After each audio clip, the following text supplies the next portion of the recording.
And that's why we're hearing statements coming from that very same audience of Jaylen Brown being the 7th best player on a team because they're looking at those numbers. Check out Brian Windhorst right here as he perfectly explains why some of the analytical crowd is even saying Pritchard and Derek White is more valuable. But if I had to boil it down to one paragraph, and I mean, there's a lot of nuance required here, and I realize that this is not a time for nuance because people are in their feelings about this. If I could boil it down to one paragraph, it's this. I don't believe that the league doesn't think Jaylen Brown is a very good player. Did you hear what I just said? I don't believe that the league does not believe Jaylen Brown is a very good player. What I think is the league believes he's not a $57 million player. And that is asking for a lot of comprehension because there are people who not only are defending Jaylen Brown, but defending the concept of the eye test versus analytics. Yes, there are all kinds of analytics, but in the era where there's essentially a hard salary cap, which is essentially what we have with the second apron, okay? There's a lot more stress on you performing to your level of a player. And so this is the thing. Peyton Pritchard makes $7 million. Nobody in their right mind would ever say that Peyton Pritchard is a better basketball player than Jaylen Brown. In an era where the aprons mean everything and dollars are defined and efficiency of dollars defines your team, Peyton Pritchard is viewed as more efficient with his contract than Jaylen Brown is. Now, right there, we also have to calculate if Jaylen Brown is not on the floor, drawing up a bunch of attention, could Pritchard even be effective at that $7 million number if he's seeing more of a double team or just more attention every time he tries to score? That's the part the analytical crowd is not looking at. What happens when it's just him and Tatum out there on the floor and there's no one else on the wings that's just drawing up a bunch of attention, especially when he drives to the hoop like Jaylen Brown? I mean, anybody on the planet thinks that Jaylen Brown is not a significantly better player than Peyton Pritchard, okay? But when you look at one guy makes $7 million and produces this, and it results in this on the scoreboard, and one guy makes $57 million and produces this, and it results in this on the scoreboard, there's a differential there. And so that's what people are talking about when they're talking about quote unquote value. All right. And so this is where we get into big time trouble. The language that the decision makers in the league are talking about and the people who are deciding whether to keep Jaylen Brown or trade Jaylen Brown or trade for Jaylen Brown or not trade for Jaylen Brown, they are looking at this term of value. Now, that exact situation right there, I would say almost serves as another false boost to the value of what the analytical crowd is saying nowadays, because the owners are so cautious of the second apron, especially with the crop of new owners using private equity money, that they don't want to have to answer to them saying that, hey, we have to dip into the luxury tax, spend additional $150 million a season as we're trying to compete. So the fact that the league now is allowing owners who don't necessarily have the money to buy these teams using private equity, the owners are now going to rely on the voices even more of that very same analytical crowd. Again, it almost serves as another false elevation of just credibility. Yes, they're right when you calculate the dollar amount so you won't hit the second apron. But at the same time, when you look at the impact on the court, it's not explaining that part. What happens when Pritchard and also Derek White, the other guy that they're saying is more valuable than Jaylen Brown, what happens when they're seeing more attention in the wings? Will it actually justify their contract? That right there is a major blind spot, and it's going to be hard for them to justify it to the NBA audience without it looking like the owner's just trying to save money, because that's really what it is. What people are talking about when they're talking about quote unquote value. All right. And so this is where we get into big time trouble. The language that the decision makers in the league are talking about and the people who are deciding whether to keep Jaylen Brown or trade Jaylen Brown or trade for Jaylen Brown or not trade for Jaylen Brown, they are looking at this term of value. And people who love basketball and want to watch it and don't want to get into the spreadsheets, they see Jaylen Brown and say, my God, what a valuable player. Not even valuable, most valuable player of the finals. Right. And we are having two different conversations using the same language. And so basically what this is a challenge is, can we understand that it's two different conversations? Right now, we cannot. And I don't know if we're going to get there, but that's where we are at.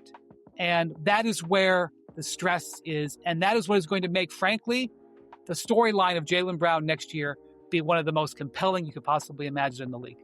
No question. And look, I had a primary decision maker for another team in the league say, if you make $60 million, this is what you're worth in a trade.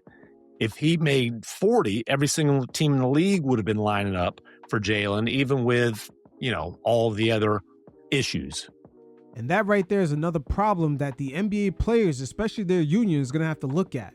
These front offices are viewing any co-star or just any player that gets paid a high salary as a net negative off rip. They're not even looking at his talent. The fact that you pay a co-star a certain price, even if he deserves it, it's a negative in the trade market because you would have to add a pick or two in order to get rid of him. So off rip, most co-stars in the league are looked at as a net negative. Matter of fact, a few players that fall into this category is Trae Young, Anthony Davis, Ja Morant. Shit, even a guy like Jamal Murray, he's valuable on the Nuggets, but other teams are going to look at him as a net negative if you're paying a co-star almost $50 million a year. You would have to add on draft picks in order to get rid of him. Jalen Duren right now out in Detroit, he's kind of going through the same thing. They're not necessarily evaluating him on his output, but it more has to do with, hey, if this doesn't work out, he's a net negative in the trade market. We would have to add picks in order to get rid of him. This exact scenario right here can only be fixed with the players union, because they're going to have to get rid of these apron rules so players can go back to just being evaluated off their talent and not how much money they cost. We're in a very different NBA now, and a lot of these analytical guys behind the scenes, they're looking at the rest of the stars in the league and they're placing them into tiers according to how much they get paid. Then they look at their talent second.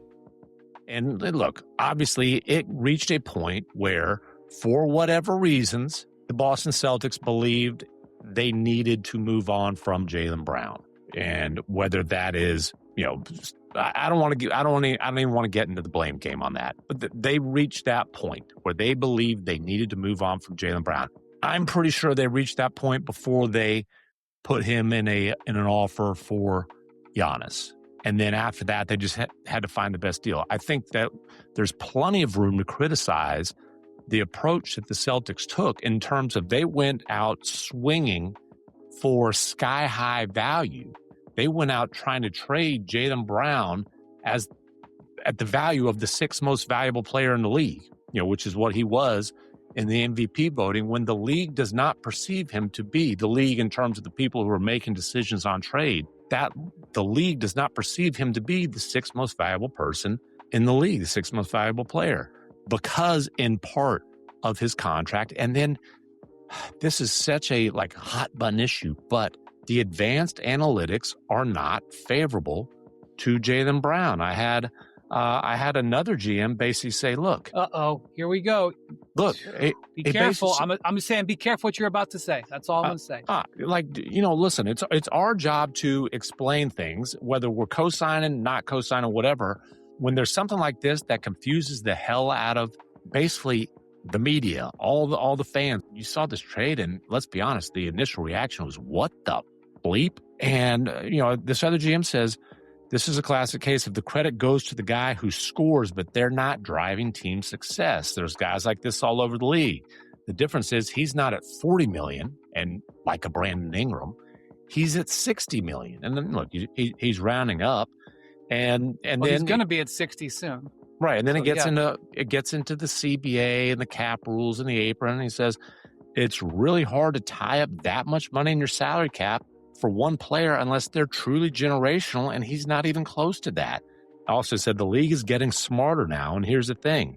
The dumb teams are the cheap teams. So the Celtics weren't even in a position to try to capitalize on a quote-unquote dumb team because they're not bringing in a guy who has 180-something million over the next 3 years left on his deal and who wants an extension off of those numbers. Once again, you're seeing right there that Jaylen Brown is not necessarily being judged off his talent. It's the fact that his talent is attached to $60 million opposed to their calculations, which should have been around 40. And I'm not going to lie, it's the NBA players' fault that they're in this situation right now. There should have never been an agreement to have these second apron and first apron rules. Now, Jaylen Brown had responded on X, and he spoke a lot of truth. Quote, "Nobody has won more combined regular season and playoff games since I entered the league 10 years ago. Analytics have/are ruining the game. We are playing AI hoops." Again, Jaylen Brown is coming off a season where he won 56 games while his team made moves in the offseason and at the end of the regular season to continue to tank this team.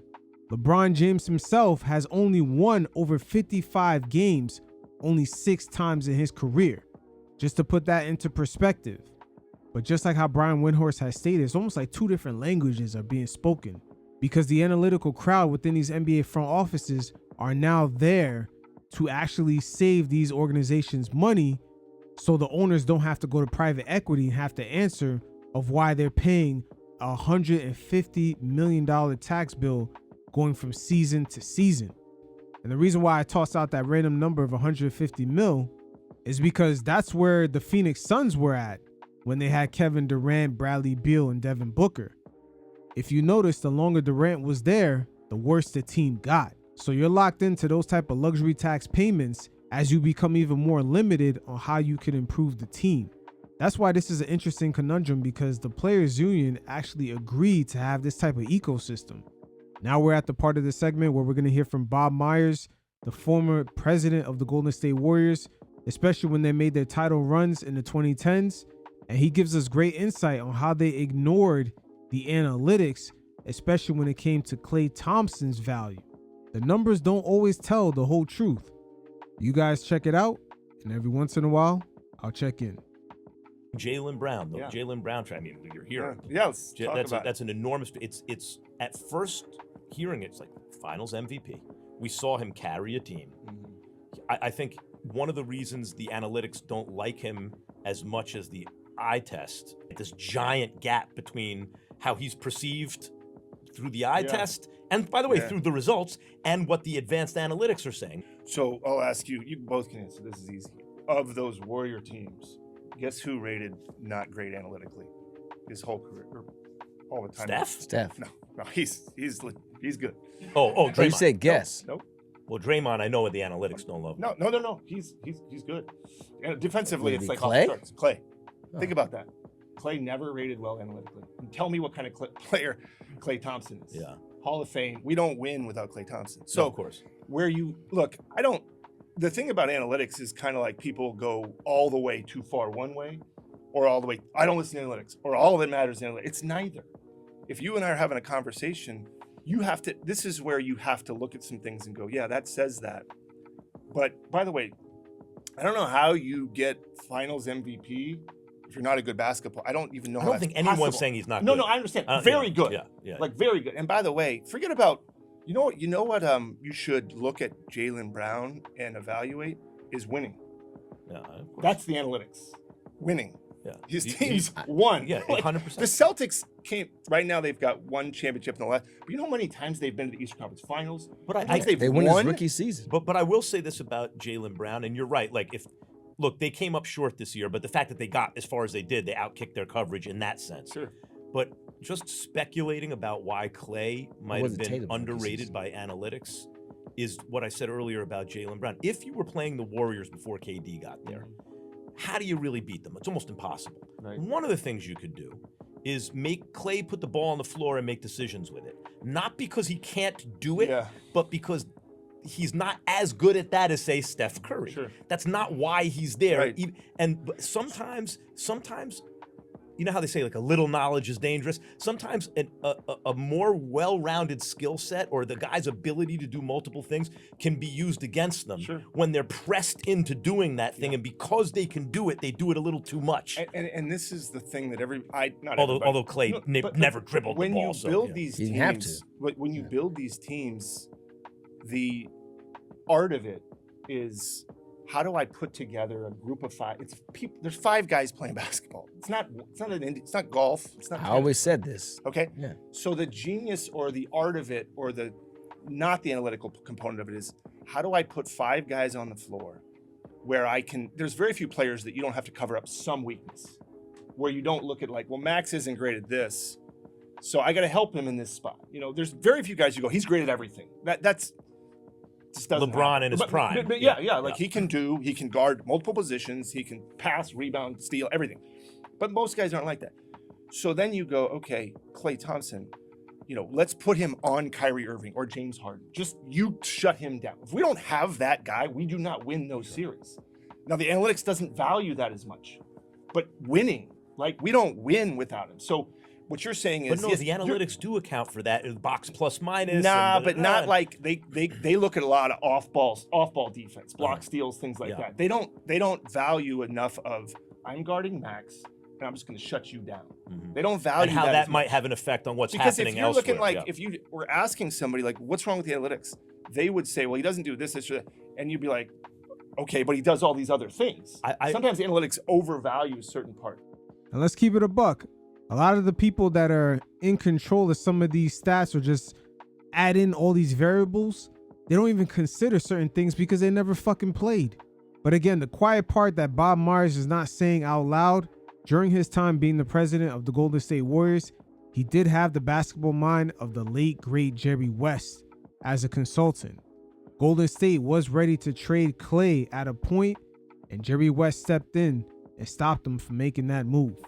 I think they've gotten pretty. You would know more than I, but better than I would. But I think in basketball, a lot of the evaluation that is not precise is that people see how deep a bag someone has, right? Yeah. And they assume that makes them the better player. Right. But it's the wisdom in terms of how you deploy, what tools you reach for and when. And the perfect example to me is Jalen Brunson, where like if you looked at Kyrie Irving and Jalen Brunson, Kyrie should be a better basketball player than Jalen Brunson. He should be. He is not. Jalen Brunson is better than Kyrie Irving because the way he deploys his whatever he has to do is more conducive to winning. And I say that as a big Kyrie Irving fan, by the way. But we've seen it. We've seen Kyrie in situations where it didn't lead to winning. Well, with Kyrie's definitely more skilled. But when it comes to the translation of him leading a team deep into the playoffs, into a possible finals run, Brunson would be better suited because of his play style and the way it opens things up for his teammates. But it is what it is. As you guys can see, there is a gap because of the way the players have allowed these owners to finesse them when it comes to their salaries being hard capped. They definitely left the door open for them to be evaluated outside of what they're producing on the court. If they have the leverage to get a little slight salary bump than they normally would, now that's going to be accounted against them because of the second apron rules. This fiasco is definitely multi-layered, and it's not going to just end with Jaylen Brown.